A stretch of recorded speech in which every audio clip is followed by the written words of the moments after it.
Après 2 jours de silence, les médias officiels des deux pays ont finalement publié mercredi 28 de nombreuses photos et vidéos de la rencontre historique à Pékin entre le leader nord-coréen Kim Jong-un et le président chinois Xi Jinping. Arrivé lundi en gare de Pékin à bord d'un train vert aux vitres teintées, il s'est vu offrir dès sa descente du wagon un bouquet de fleurs. Le président chinois Xi Jinping a pour sa part accepté lors de leur rencontre à Pékin une invitation du dirigeant nord-coréen à se rendre en visite à Pyongyang. Lors de sa visite historique à son allié chinois, Kim Jong-un s'est prononcé pour la dénucléarisation de la péninsule coréenne et a confirmé la perspective d'un sommet avec le président américain Donald Trump. Avant de rencontrer Trump, Kim Jong-un doit s'entretenir avec le président sud-coréen Moon Jae-in fin avril dans la zone démilitarisée qui sépare les deux pays. Alors qu'il avait plaidé non coupable lundi 26 à des accusations de meurtre sur 6 personnes à la mosquée de Québec, le présumé tueur Alexandre Bissonnette a fait tout un revirement en plaidant finalement coupable à 6 chefs de meurtre prémédités et 6 chefs de tentative de meurtre et risque désormais la prison jusqu'à la fin de sa vie. La détermination de sa peine aura lieu au cours des prochaines semaines. Il aurait assassiné 6 musulmans à la mosquée de Québec, cédant à certaines voix de la folie. Le Conseil de sécurité des Nations Unies a renforcé le rôle du plus grand contingent de casques bleus du monde afin de préparer les élections cruciales en République démocratique du Congo qui devraient marquer le départ du président Joseph Kabila. Présenté par la France, ce texte adopté à l'unanimité prolonge le mandat de la MONUSCO jusqu'en mars 2019 et souligne la nécessité de protéger les civils d'ici les élections prévues le 23 décembre pour organiser le départ du président Joseph Kabila.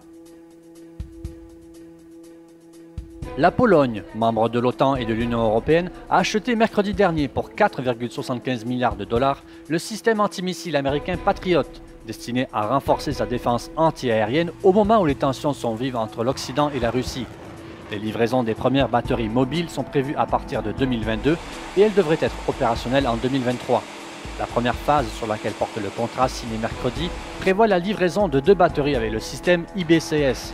Il s'agit notamment de 4 radars, 4 stations de contrôle d'engagement ECS, 6 centres d'engagement d'opération EOC et 16 systèmes de lancement M903, ainsi que 208 missiles et 12 lignes radio ICBS. L'achat du système Patriot, négocié depuis plusieurs années, intervient au moment où les tensions entre l'Occident et la Russie, nées après l'annexion de la Crimée, sont particulièrement vives.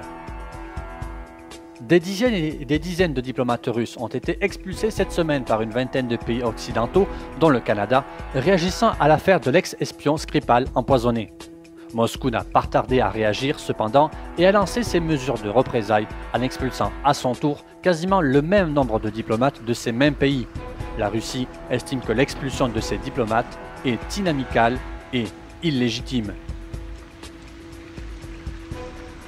Dernier destroyer de la classe Iroquois, l'Athabascan a quitté le port d'Halifax pour la dernière fois le 29 mars pour être démonté et recyclé après plus de 44 ans de bons et loyaux services au Canada. Le navire et ses équipages successifs ont participé à de nombreuses opérations et de nombreux exercices à travers les décennies et auront donné un nom à la Marine royale canadienne. We fight as one. C'est un épisode du Québec méconnu, mais cependant bien ancré dans l'ADN du Canada. Il y a tout juste 100 ans, lors d'un des épisodes les plus sombres de l'histoire canadienne, des soldats tirent sur leurs concitoyens à Québec, faisant 4 morts civiles et 70 blessés. En pleine conscription, le Québec refuse à une large majorité de s'y conformer.